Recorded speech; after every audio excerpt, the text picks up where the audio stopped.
അതിഥികളോളം തന്നെ വരന്മാരും വന്നു നിറഞ്ഞ മണ്ഡപത്തിൽ ബ്രാഹ്മണർ ഹോമകുണ്ഡത്തിനു തൊട്ടു പിന്നിലായിരുന്നു. അതിൽ അവിടെയായി ഞങ്ങൾ 5 പേർ ഒരുമിച്ചു കയറുന്നതും ഇരിക്കുന്നതും കൂടുതൽ ശ്രദ്ധിക്കാനിടവരുത്തുമെന്ന് കരുതി ഞങ്ങൾ ഒറ്റയ്ക്കൊറ്റയ്ക്കാണ് അകത്തേക്ക് കടന്നത്. അവസാനമെത്തിയ അർജുനൻ ഒഴിവു നോക്കി വന്ന് ഇരുന്നത് എൻ്റെ അടുത്തു തന്നെയായിരുന്നു. വന്നു ചേരുന്ന രാജാക്കന്മാരെ തിരിച്ചറിയാൻ ശ്രമിക്കുകയായിരുന്നു അടുത്തിരിക്കുന്നവർ. ഞങ്ങൾക്കു ശേഷം വന്ന സംഘത്തിൻ്റെ മുന്നിൽ തന്നെ ഉണ്ടായിരുന്നു ദുര്യോധനൻ. അർജുനൻ എൻ്റെ കാലിൽ പതുക്കെ തൊട്ടു. ഞാനും കണ്ടിരിക്കുന്നു. വൃദ്ധന്മാരും 3-4 വധുക്കളുള്ളവരും പിതാമഹന്മാരായവരും എല്ലാമുണ്ട് എന്നു തോന്നി വിവാഹപ്രാർത്ഥികളുടെ കൂട്ടത്തിൽ. മണ്ഡപത്തിൻ്റെ നടുവിൽ വലിയ സ്തംഭം. അതിൻ്റെ മുകൾത്തട്ടിലാണ് സൂത്രമുറപ്പിച്ചിരിക്കുന്നത്. യുദ്ധം ചെയ്ത് വധുവെ പിടിച്ചെടുക്കുന്നതായിരുന്നു മുമ്പൊക്കെ വീരൻ്റെ ധർമ്മം. അല്ലെങ്കിൽ സ്വയംവര മണ്ഡപത്തിൽ നിന്ന് വധു തിരഞ്ഞെടുക്കണം. കന്യാശുൽക്കം നൽകി പിതാവിനോട് മക്കളെ വാങ്ങിക്കൊണ്ടുവരുന്ന രീതി സമ്പന്നരായ രാജാക്കന്മാർ വിനയശാലികളും പ്രായക്കാരുമായ ആൺമക്കൾക്കു വേണ്ടി ചെയ്യുന്നതാണ്. ഇപ്പോഴത്തെ യുവാക്കൾക്ക് ഉള്ളിൽ അതിനോട് അവജ്ഞയായിരുന്നു. സൂതരുടെ സംഘം പാടിക്കൊണ്ടിരുന്നു. വീണയും വേണുവും മൃദംഗവും പാട്ടുകളെ പൊലിപ്പിച്ചു. യാചനും ഉപയാചനും ദ്രുപദനു വേണ്ടി നടത്തിയ യാഗത്തിൻ്റെ അഗ്നിയിൽ നിന്നുയർന്ന തേജസ് കന്യകയായി രൂപം കൊണ്ടവളാണ് കൃഷ്ണയെന്ന് ഗായകർ വാഴ്ത്തി. അഖിലും ചന്ദ്രവും കത്തിച്ച സുഗന്ധപ്പുകയും സംഗീതത്തോടൊപ്പം മണ്ഡപത്തിനു മുകളിൽ ഒഴുകി നടന്നു. രംഗം പൊടുന്നനെ ശബ്ദരഹിതമായി. ദ്രുപദൻ മണ്ഡപത്തിൻ്റെ മധ്യത്തിലേക്ക് നടന്നടുക്കുകയാണ്. ചുറ്റുത്തൂണുകൾക്കപ്പുറം നിന്ന കാഴ്ചക്കാർ ആകാവുന്നത്ര അടുത്തേക്ക് ഇരമ്പിക്കയറി. നേരിട്ട് ക്ഷണം കിട്ടിയും കേട്ടറിഞ്ഞു വന്ന അതിഥികളെയും ദ്രുപദൻ സ്വാഗതം ചെയ്തു. ഞാൻ ധന്യനായിരിക്കുന്നു, ഞാൻ ധന്യനായിരിക്കുന്നു, അദ്ദേഹം ആവർത്തിച്ചു. അപ്പോൾ കാഴ്ചക്കാരുടെയും അതിഥികളുടെയും കണ്ണുകൾ മണ്ഡപത്തിൻ്റെ അകവാതിൽക്കലേക്ക് തിരിഞ്ഞു. വളരെ ചെറുപ്പമെങ്കിലും കരുത്തനും സുന്ദരനുമായ യുവാവിനെയാണ് ഞാൻ ആദ്യം കണ്ടത്. ദൃഷ്ടദ്യുമ്നൻ. നെറ്റിക്കു മുകളിൽ ചുരുണ്ട മുടി ഒതുക്കിക്കൊണ്ടണിഞ്ഞ മുത്തുപതിച്ച പൊൻപട്ടം, വൈഡൂര്യം പതിച്ച കേയൂരം, മാറത്ത് 20 ഇഴയുള്ള അർദ്ധഗുജ്ജം, അരയിൽ മഞ്ഞപ്പട്ടിനുമീതെ രത്നങ്ങൾ തിളങ്ങുന്ന വലിയ മേഖല. രാജകുമാരൻ്റെ പിന്നിൽ നിൽക്കുന്ന കന്യകയെ അപ്പോൾ ഞാൻ കണ്ടു. ഇതാണ് ദ്രൗപദി. കഴുത്തിലെ ഹാരത്തിൻ്റെ മധ്യത്തിലെ ഇന്ദ്രനീലത്തിൻ്റെ തരളകത്തേക്കാൾ അഞ്ജനശലാകകൾ നിരത്തിയ പോലുള്ള ഇമകൾക്ക് താഴെ കരിനീല കണ്ണുകൾ തിളങ്ങുന്നു. അതാണ് ഞാൻ ആദ്യം ശ്രദ്ധിച്ചത്. വെള്ളപ്പട്ടിൻ്റെ വസ്ത്രം, കയ്യിൽ സുവർണാഭരണ ഹാരം. മണ്ഡപമാകെ പൂർണ്ണ നിശബ്ദമായി. എൻ്റെ അടുത്തു നിന്ന് അർജുനൻ്റെ പിറുപിറുപ്പ് കേട്ടു. ദേവദേവ! ദേവദേവനായ ഇന്ദ്രൻ എൻ്റെ അനുജൻ്റെ രക്ഷകർത്താവാണെങ്കിൽ അദ്ദേഹം തുണയ്ക്ക് വരേണ്ടത് ഇവിടെയാണ്. കന്യകയെ കണ്ട് അർജുനൻ മോഹപരവശനായിരിക്കണം. ബ്രാഹ്മണദൂതൻ പറഞ്ഞതിലൊട്ടും അതിശയോക്തിയില്ല. ഹോമാഗ്നിയുടെ ജ്വാലകൾക്കിടയിലൂടെ ഞാൻ വീണ്ടും ദ്രൗപദിയെ നോക്കി. ഉദയകിരണം ഇപ്പോൾ തൊട്ടുണർത്തിയ ഇന്ദീവരം ജ്വലിക്കുന്ന സുന്ദരി, പ്രഭാവതി. ദൃഷ്ടദ്യുമ്നൻ വിശദീകരിച്ചു. സ്തംഭത്തിൻ്റെ മുകളിലെ തിരിയുന്ന യന്ത്രക്കൂട്ടിലെ മരക്കിളിയെയാണ് എയ്തു വീഴ്ത്തേണ്ടത്. ഞാൻ നോക്കി. യന്ത്രക്കൂടിൻ്റെ വാതായനങ്ങൾ വളരെ ചെറുതാണ്. ഈ മണ്ഡപത്തിലൊരുക്കിയ മഹാചാപം കുലച്ചിട്ട് വേണം വില്ലാളി അമ്പെയ്യാൻ. സഭാമണ്ഡപത്തിൽ വച്ച് മഹാചാപത്തിൻ്റെ മുകളിലെ പട്ടുവിരി ഒരു സേവകൻ മാറ്റി. 6 കൈയെങ്കിലും നീളം വരുന്ന ചെമ്പ് പോളകൾ കെട്ടിയ ചാപം. തിരിയുന്ന യന്ത്രത്തിനകത്തെ ലാക്കിൽ കൊള്ളിക്കുന്നതിന് വൈദഗ്ധ്യം അസാധാരണമാം വണ്ണം വേണം. അതിലേറെ ഭാഗ്യത്തിൻ്റെ അനുഗ്രഹവും വേണം. പക്ഷേ ഞാൻ ഊഹിച്ചു, ദ്രുപദൻ ഒരുക്കിവെച്ച ഈ വലിയ വില്ലാണ് വില്ലാളികളെ വിഷമിപ്പിക്കാൻ പോകുന്നത്. 7ഉം 9ഉം കൈകൾ നീളമുള്ള മുളവില്ലുകൾ നിശാദർ ഉപയോഗിക്കാറുണ്ട്. ഇത് മുളവില്ലല്ല, ലോഹപ്പണിയിലായിരിക്കണം ദ്രുപദജാപത്തിൻ്റെ രഹസ്യം. അതെടുത്ത് കുലേറ്റുന്നതിനിടയ്ക്ക് വില്ല് പൊട്ടിച്ചാൽ എന്തു സംഭവിക്കും? പഴങ്കഥകളിൽ ജനകസഭയിൽ വച്ച് രാമൻ ലക്ഷ്യം ഭേദിക്കുന്നതിന് മുമ്പേ വില്ലൊടിച്ചുവെന്ന് കേട്ടിട്ടുണ്ട്. അയോധ്യയിലെ രാമൻ. വില്ലൊടിച്ചാലും ജേതാവാകുമെങ്കിൽ ഇവിടെ എനിക്കൊരു പരീക്ഷണത്തിന് അവസരമുണ്ട്. അപ്പോൾ കാഴ്ചക്കാരുടെ സംഘത്തിലേക്ക് കയറി വന്ന 2 പേരുടെ നേർക്ക് ആളുകളുടെ ശ്രദ്ധ തിരിഞ്ഞു. ദ്രുപദൻ കൈകൂപ്പിക്കൊണ്ട് ഓടിയെടുത്ത് വന്നിച്ചു. ബലരാമനെ ഞാൻ പെട്ടെന്ന് തിരിച്ചറിഞ്ഞു. മറ്റേത് കൃഷ്ണനായിരിക്കണം. അച്ഛൻ്റെ സംസ്കാരക്രിയകൾ കഴിഞ്ഞ ഉടനെ ഒരിക്കൽ ബലരാമൻ ഹസ്തനപുരത്തിൽ വന്നിട്ടുണ്ട്. അദ്ദേഹം ഇപ്പോൾ മധ്യവയസ്കനായിരിക്കുന്നു. കൃഷ്ണന് എന്നേക്കാൾ 1 വയസ്സ് ചെറുപ്പമാണെന്ന് അമ്മ പറഞ്ഞിട്ടറിയാം. ഈയിടെ അവർ മധുരയിൽ നിന്ന് ദ്വാരകയിലെ പുതിയ കൊട്ടാരത്തിലേക്ക് താമസം മാറ്റാൻ പോകുന്നു എന്ന് കേട്ടിരുന്നു. മത്സരിക്കുന്നവരുടെ സംഘത്തിലേക്കല്ല ബലരാമനും കൃഷ്ണനും. ദ്രുപദ രാജാവ് അവരെ ആദരവോടെ പീഠങ്ങളിലേക്ക് ആനയിച്ചു. കൃഷ്ണൻ കൃഷ്ണൻ വന്നിരിക്കുന്നു, അർജുനൻ പറഞ്ഞു. പതുക്കെ ഞാൻ മന്ത്രിച്ചു. ഞാൻ കണ്ടു. കൃഷ്ണൻ കാഴ്ചക്കാരെയും അതിഥികളെയും നോക്കിക്കൊണ്ടിരുന്നു. ആദ്യം പരീക്ഷണത്തിനിറങ്ങിയ രാജാവ് ഒരു മധ്യവയസ്കനായിരുന്നു. കലിംഗ രാജാവിൻ്റെ പുത്രൻ. മാഗധർ അദ്ദേഹത്തിൻ്റെ പ്രതാപഗുണവിജയങ്ങൾ വിളിച്ചു പറഞ്ഞു. വില്ലെടുത്ത് അഫ്യാസി നിവർത്തിപ്പിടിച്ചപ്പോൾ അതിൻ്റെ കനം ഞാൻ ഊഹിച്ചു. നിലതെറ്റിപ്പുളഞ്ഞ വില്ല് ഒതുക്കി നിർത്താനുള്ള ശ്രമത്തിൽ അയാളുടെ കാലിടറി മുട്ടുകുത്തി. കാഴ്ചക്കാരിൽ നിന്ന് ഒരടക്കിയ ചിരി ഉയർന്നു. ഗാഢമായി ആലോചിച്ചപ്പോൾ എനിക്ക് ചാപത്തിൻ്റെ രഹസ്യം ഏകദേശം ഊഹിക്കാൻ കഴിഞ്ഞു. ഉരുക്കിയ ലോഹം ക്രമമില്ലാതെ അകത്തൊഴിച്ചു തുലനം തെറ്റിച്ച ഈ വില്ല് അഫ്യാസികളെ പരിഹസിക്കാൻ വേണ്ടി തന്നെ ഉണ്ടാക്കിയതാണ്. നിവർത്തി കുലയേറ്റിയാൽ തന്നെ പഠിച്ച ശാസ്ത്രപ്രകാരം തൊടുക്കുമ്പോഴേക്കും ലക്ഷ്യം തെറ്റുമെന്നുള്ളത് തീർച്ച. ഓരോരുത്തരായി പരീക്ഷിച്ച് പരാജയപ്പെട്ട് പിൻവാങ്ങുന്നത് ഞങ്ങൾ ശ്രദ്ധിച്ചു. ഓരോ കൈയിലും അത് വിചിത്രമായി ഒരു ജീവനുള്ള വസ്തു പോലെ സ്വയം ചലിക്കുന്നത് അർജുനൻ സൂക്ഷ്മമായി നോക്കുന്നുണ്ട്. അവൻ മറ്റൊന്നും കാണുന്നില്ല. പല കൈയിൽ പല രീതികളിൽ പെരുമാറുന്ന വില്ലു മാത്രം. യുധിഷ്ഠിരൻ എൻ്റെ കണ്ണുകളെ തിരിഞ്ഞു പിടിച്ചു. ജ്യേഷ്ഠൻ്റെ നോട്ടത്തിൽ കടുത്ത നിരാശയുണ്ട്. അടുത്തത് ദുര്യോധനനായിരുന്നു. അരയോളം പൊക്കിയ ശേഷം അയാളും പ്രയത്നം ഉപേക്ഷിച്ചു.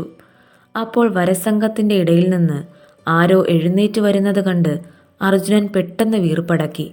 സൂതമാഗധർ വിളിച്ചു പറഞ്ഞു, അംഗരാജാധിപനായ കർണൻ. കൂടുതൽ വിശേഷങ്ങളില്ല, അവദാന കീർത്തനങ്ങളുമില്ല. പരമശത്രുവാണെങ്കിലും അയാളുടെ കൂസലില്ലാത്ത ഭാവം എന്നിൽ ബഹുമാനം വളർത്തി. നീണ്ടു നിവർന്ന് നടക്കുമ്പോൾ മണ്ഡപത്തിലെ തോരണങ്ങളോളം എത്തുന്നുണ്ട് ഉയർത്തിപ്പിടിച്ച ശിരസ്. വില്ലിൻ്റെ തെറ്റിച്ച തുലനക്രമം നേരത്തെ കണക്കാക്കിയിട്ടുണ്ട് കർണനും എന്ന് തോന്നി. അയാളുടെ കൈത്തണ്ടയിൽ പേശികൾ തുടിച്ച് പ്രയാസപ്പെടുന്നുണ്ട് എന്ന് പുറത്തു കാണിക്കാതിരിക്കാൻ അയാൾ പ്രത്യേകം ശ്രദ്ധിക്കുന്നു. അവസാനം അയാൾ വില്ലു കുലയ്ക്കുക തന്നെ ചെയ്തു. ഒന്നാം ഘട്ടത്തിൽ അയാൾ ജയിച്ചിരിക്കുന്നു. കാണികൾ പ്രതീക്ഷയോടെ ആരാധനയോടെ വീർപ്പടക്കി പിടിച്ചു. ദൃഷ്ടദ്യുമ്നൻ സഹോദരിയുടെ സമീപത്തേക്ക് ശിരസ് കുനിച്ച് എന്തോ പിറുപിറുത്തു. അവളുടെ ചുണ്ടുകൾ ഇളകിയെന്ന് തോന്നി. നിവർന്നു നിന്ന ദൃഷ്ടദ്യുമ്നൻ 3 അടി മുൻപോട്ട് വച്ചു പറഞ്ഞു, നിൽക്കട്ടെ, ക്ഷത്രിയർക്കാണ് മത്സരം. കുലയേറ്റിയ വില്ല് സാവധാനം തിരിച്ച് കർണൻ ദൃഷ്ടദ്യുമ്നനെ നോക്കി. രോഷം അവിടെ ഗ്രീഷ്മത്തിലെ കാട്ടുതീ പോലെ ആളിപ്പടരുന്നത് സദസ്സ് മുഴുവൻ കണ്ടു. ദൃഷ്ടദ്യുമ്നൻ മന്ദഹാസം മാറ്റാതെ പറഞ്ഞു, എൻ്റെ സഹോദരി കുലത്തിൽ താണവരെ സ്വീകരിക്കാൻ പോകുന്നില്ല. വൃഥാ വ്യായാമമാണെങ്കിൽ തുടരാം. കുലയേറ്റിയ വില്ലിൻ്റെ ഞാണുപോലെ ദൃഢമായി വെറുങ്ങലിച്ചു നിന്ന കർണൻ്റെ ശരീരം ഉലഞ്ഞു ചുളുങ്ങുന്നത് ഞാൻ കണ്ടു. അർജുനനിൽ നിന്ന് ആശ്വാസത്തിൻ്റെ ഒരു നെടുവീർപ്പുയർന്നു. എനിക്ക് ശത്രുവിനോട് സഹതാപം തോന്നുന്നത് ഇത് 2ാമത്തെ സന്ദർഭമാണ്. അതിരഥൻ്റെ കൈകളിൽ തളർന്നു നിന്ന സമയത്തേക്കാൾ അയാൾ ഇപ്പോൾ പരവശനായിരിക്കുന്നു. കുലയേറ്റിയ വില്ല് നേരത്തെ കാണിച്ചതിലേറെ വൈദഗ്ധ്യം ഉപയോഗിച്ച് അഴിച്ച് അയാൾ മുന്നിലേക്കിട്ടു. മണ്ഡപത്തിൻ്റെ കൽത്തറയിൽ അതൊരു കിലുക്കവും മുഴക്കവും ചേർന്ന പ്രതിഷേധ സ്വരമുയർത്തി. തലകുനിച്ചു കർണൻ നടന്നത് നേരെ പുറവാതിലിലേക്കാണ്. അപ്പോൾ കാഴ്ചക്കാരുടെ പിറുപിറുപ്പുകൾ ഉച്ചത്തിലുയർന്നു. ഛേദിയും വിദർഭവും വങ്കവും കേകയവും കാമരൂപവുമെല്ലാം വന്നു കഴിഞ്ഞിരുന്നു. ആരും പിന്നീട് മണ്ഡപത്തിലേക്കിറങ്ങിയില്ല. അപ്പോൾ മാഗധർ പറഞ്ഞു, രാജാക്കന്മാർ വിശ്രമിക്കുകയാണെങ്കിൽ ബ്രാഹ്മണർക്കുള്ള അവസരമായിരിക്കുന്നു. ബ്രാഹ്മണരാരും വരുമെന്നു കരുതിയിട്ടല്ല അവർ വിളിച്ചു പറഞ്ഞത്. ഒരു ചടങ്ങെന്ന നിലയ്ക്ക് മാത്രം. അശ്വത്ഥാമാവ് മാത്രമാണ് പരീക്ഷിക്കാൻ ഇറങ്ങാവുന്ന വില്ലാളി. അയാൾ വന്നിട്ടില്ല. ഞങ്ങൾ പരസ്പരം നോക്കി. എൻ്റെ നോട്ടം കുറച്ചധികം ഏറ്റപ്പോഴാവണം യുധിഷ്ഠിരൻ എഴുന്നേൽക്കാൻ ശ്രമിക്കുന്നു എന്ന് തോന്നി. പിന്നെ ഇരുന്നു. അർജുനൻ എന്നോട് മന്ത്രിച്ചു, ജ്യേഷ്ഠനില്ല, അതുകൊണ്ട് 2ാമൻ്റെ ഊഴം. ഞാൻ അവൻ്റെ തുടയിൽ തട്ടി പറഞ്ഞു, ഞാനില്ല, ഭാഗ്യം അനുഗ്രഹിക്കട്ടെ. അർജുനൻ എഴുന്നേറ്റു. ഏതോ വിഡ്ഢിയായ ബ്രാഹ്മണ യുവാവ് എന്ന് കാഴ്ചക്കാർ കരുതിയിരിക്കണം. ഹസ്തിനപുരത്തിൽ കണ്ടവർ പാറിപ്പറന്ന് കഴുത്തുമൂടുന്ന മുടിയും മുഖത്തും മേലാകെയും ഭസ്മലേപനങ്ങളുമുള്ള ഈ കറുത്ത ബ്രാഹ്മണ യുവാവിനെ തിരിച്ചറിഞ്ഞു എന്ന് വരില്ല. തല ഉയർത്താതെ അഫ്യാസിയുടെ ഉറച്ച അളന്ന കാൽവെപ്പ് കൂടിയില്ലാതെ തെന്നിത്തെന്നി നടന്നെടുക്കുന്ന അനുജനെ ഞാൻ ആശങ്കയോടെ പ്രാർത്ഥനകളോടെ നോക്കിയിരുന്നു. ദ്രൗപദിയുടെ മുഖം ഹോമകുണ്ടത്തിനപ്പുറത്തെ തൂണുകളുടെ മറവുകൊണ്ട് എനിക്ക് വ്യക്തമായി കാണാൻ വയ്യ. സ്വർണ്ണ നൂപുരങ്ങളണിഞ്ഞ കാലടികളിലൊന്നു കാണാം. അപ്പോൾ ഞാൻ ദീർഘമായി ശ്വസിച്ചു. അകിൽപ്പുകയോടൊപ്പം താമരപ്പൂവിൻ്റെ സുഗന്ധമുണ്ടോ? ദ്രൗപദി വിയർക്കുകയാണോ? ഒരു ബ്രാഹ്മണ യുവാവെങ്കിലും മത്സരിക്കാനിറങ്ങിയതിൽ ചുറ്റുമുള്ള വൃദ്ധന്മാർ കൂടി ആശ്വസിക്കുന്നുണ്ടെന്ന് തോന്നി ആഹ്ലാദ സ്വരങ്ങൾ കേട്ടപ്പോൾ. മധ്യത്തിൽ നിന്ന് വളരെ അകലെ വില്ല് പിടിച്ചുകൊണ്ട് ഉയർത്തുമ്പോൾ തുലനം തെറ്റിക്കുന്ന ഭാരത്തെപ്പറ്റി അർജുനൻ നേരത്തെ ചിലത് വ്യക്തമായി ഊഹിച്ചു വച്ചിരിക്കുന്നു എന്ന് മനസ്സിലായി. കർണനേക്കാൾ പ്രയാസപ്പെട്ടു എന്ന് തോന്നി ഞാണുകയറ്റാൻ. അവൻ്റെ ഇടം കൈയിലും ചുമലിലുമായി ശവം പിടയാതെ ഒതുങ്ങി നിന്നപ്പോൾ ഞാൻ ആവേശഭരിതനായി. തൂണീരവും കൊണ്ട് ഓടിയെത്തിയ സേവകനിൽ നിന്ന് അർജുനൻ ഒരമ്പെടുത്തു. അഗ്രവും പുങ്കവും സൂക്ഷിച്ചു നോക്കിയ ശേഷം ലക്ഷ്യത്തിലേക്ക് നോക്കി. അയാൾ മനസ്സിൽ കണക്കുകൂട്ടുകയായിരുന്നു. മുമ്പിലെ ബ്രാഹ്മണർ എഴുന്നേറ്റപ്പോൾ എൻ്റെ കാഴ്ച മറഞ്ഞു. ഞാനും എഴുന്നേറ്റപ്പോഴേക്ക് സദസ്സിൽ നിന്ന് ആരവമുയർന്നു. മുമ്പിലെ ഈ വൃദ്ധന്മാർ വിജയത്തിൻ്റെ മനോഹരമായ നിമിഷം കാണാൻ അനുവദിച്ചില്ല. നാശം! അർജുനൻ ലക്ഷ്യം കണ്ടിരിക്കുന്നു. നടുക്കവും നിശബ്ദതയുമാണ് സദസ്സിലിപ്പോൾ. ദ്രൗപദി സഹോദരനെയും പിതാവിനെയും നോക്കി, പിന്നെ അവരോടൊപ്പം നടന്ന് അർത്ഥസ്മിതയോടെ നിൽക്കുന്ന അർജുനൻ്റെ മുൻപിലെത്തി. അയാൾ ശിരസ് കുനിച്ചപ്പോൾ അവൾ പെരുവിരലുകളിൽ ഉയർന്നു നിന്ന് ഹാരമണിയിച്ചു. എല്ലാം പെട്ടെന്നായിരുന്നു.